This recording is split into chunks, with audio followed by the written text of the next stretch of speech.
Is it another Friday smackdown of silver's price? Or is there something more to what's going on behind the scenes that will prove my point about silver? Well, we'll find out in this video as we explore.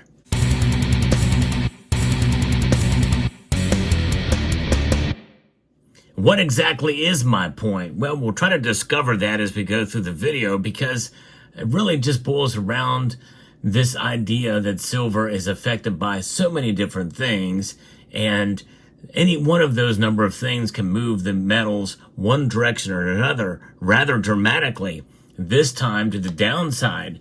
Although I wouldn't say that this was a smackdown in silver's price, but when you think about where it was earlier in the day compared to where it is now, it most certainly is a smackdown. Right now, the markets are telling us something about silver compared to gold. Gold is up today. It's up slightly, up $7.60 to $2,864 even. It did get as high as $2,886.60. That's a new all-time high for gold. Whereas silver was almost at $33 earlier in the day. It topped out at $32.73. It is now down 1.23%, down 39 cents on the day to below $32 again. $31.90 is where it sits right now. So this is a good opportunity if you're in a buying mood. But remember, volatility is something, and this is part of what proves my point, that Monday can be a very different day. Well, actually, Sunday night at 6 p.m. Eastern Time. Stay tuned to this channel. We do a live broadcast where we watch the markets as they open up. And sometimes it gets pretty crazy. In fact, I would not be surprised if we see some craziness happen again this Sunday night. However, you have to take all of that in stride when you shop around for precious metal prices. Find the best deals out there. Summit Metals is taking the bullion market by storm with some really good competitive pricing, excellent service, and fast shipping. So check out summitmetals.com. Gold and silver indeed. Let's get into a little bit about what happened to the metals complex today and what's causing some of this movement. Well, the dollar index is being affected, and that really is where this all boils down to. Everything funnels through the dollar. But what is causing the dollar index to increase today? It is up about a third of a percentage point, back up to 108 again. And what's driving that is the payrolls. The non-farm payrolls rose by 143,000 in January, according to the Bureau of Labor Statistics report that they just released. This figure missed the consensus forecast, as economists had anticipated job gains of around 169,000, so not as good as they expected. And it is experiencing volatility as they absorb what's happening in the job market. Really, essentially wondering what exactly the Federal Reserve is going to do. With the payrolls not being as good as expected, that means that there's a potential that they may lower interest rates. While job creation is slowing, the unemployment rate fell to 4%, down from December's reading of 4.1%. Economists had expected an unchanged reading. So that's actually good news, right? So it's kind of strange. We didn't have as many non-farm payrolls, but the unemployment rate fell for the reporting here. What does this tell us? Well, maybe that the Federal Reserve may indeed keep rates where they're at, or unchanged, or raise them somewhat. I don't know.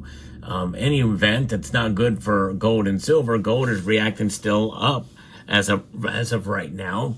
At the same time, wage inflation increased, with average hourly earnings rising 0.5% to $35.87. Over the past 12 months, average hourly earnings have increased by 4.1%, according to the report. In an initial reaction to the mixed employment data, gold prices surged to a session and record highs, but those gains quickly faded as the dust settles. Gold prices are trading roughly where they were before the report and was released.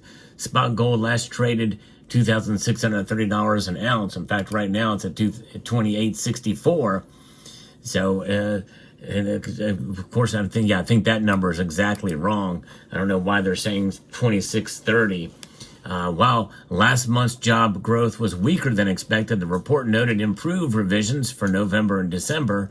November's data was revised up to 261,000 from the previous estimate of 212,000.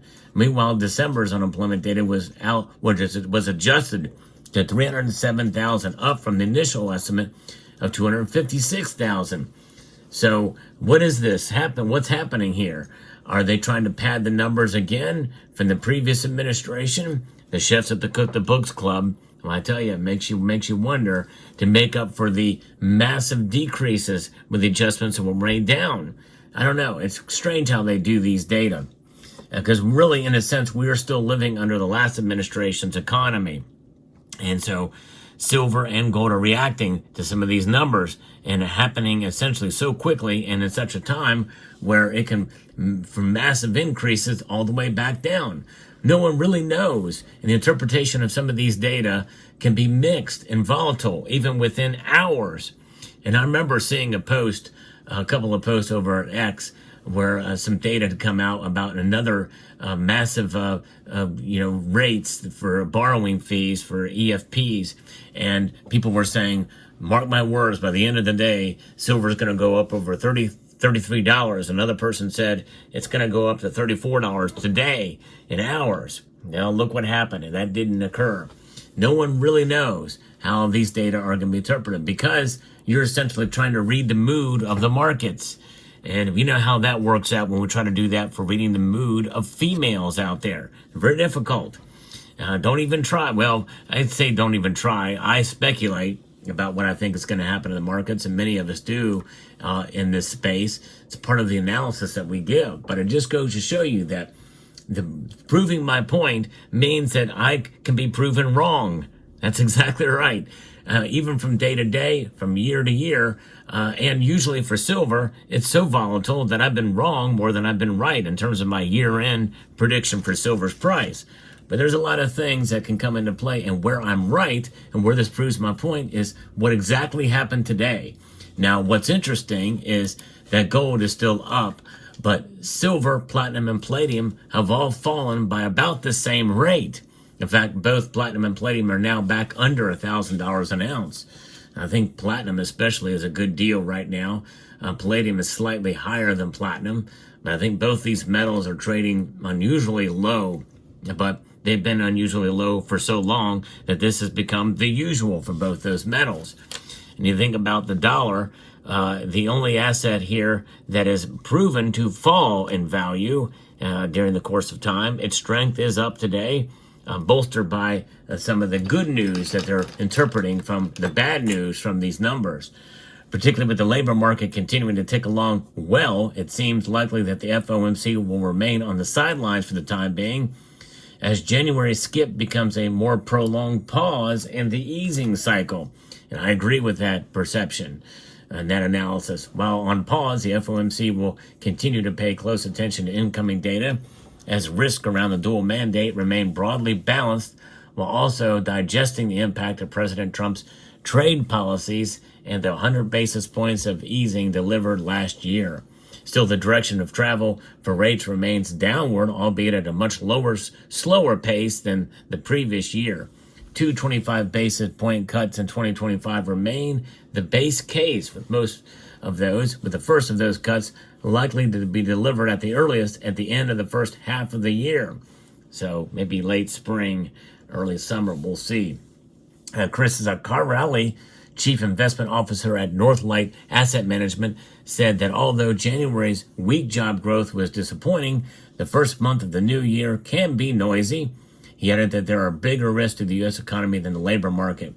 We think the bigger issue is around tariffs, and worry that a trade war could develop, either as an intentional strategy or even as a result of miscalculation between U.S. and other trading partners, and that is what can interrupt the bull market and economic expansion. While we remain cautiously optimistic in early 2025, we see much more downside potential this year than we have in the prior 2 years, and believe now is a time for caution and a dialing back of risk-taking, according to Zaccarelli. So we'll see here. But, it's interesting because, you also have to weigh in the volume of trading that we saw earlier in the day, especially with silver. We saw it really plunge dramatically at about 10:48 a.m. This morning after a particularly high level of trading and volume that occurred then. But the volume really started pretty hot and heavy right around the 8:30 mark. And then it just kind of spiked up, and then right around that 11 o'clock period, it just plunged. And has been in a downward trend ever since, with trading getting lighter and lighter and lighter as the prices have evened out around where we're at the moment in time. So the market's done today for all intents and purposes. Any trades now I think will be very, very light as we're very close to the market's ending for the week. But again, stay tuned Sunday night at 6 p.m. Eastern time to see what happens at the market open in the Asian markets. We'll track that when it comes. But regardless, silver indeed has not changed. It is got, I think, a hard floor somewhere. And I think likely we're at a point now where it may be relatively safe to think that we could see silver stay above $30 for quite some time, as we still are going to be dealing with some of this volatility, which is going to be good for silver, I think, to stay above that number.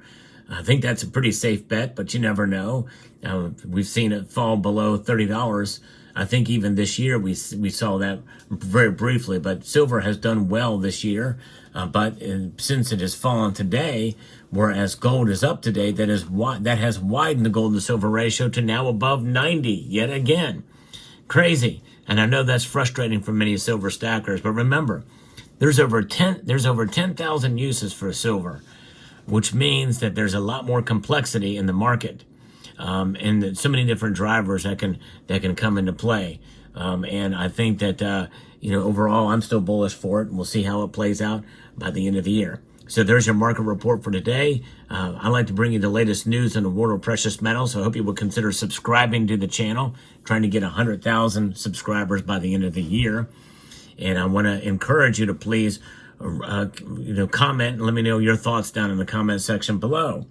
So with that, I'd like to extend a multitude of gratitude to each and every one of you for taking the time to watch, and to encourage you to please rate, share, comment, and subscribe.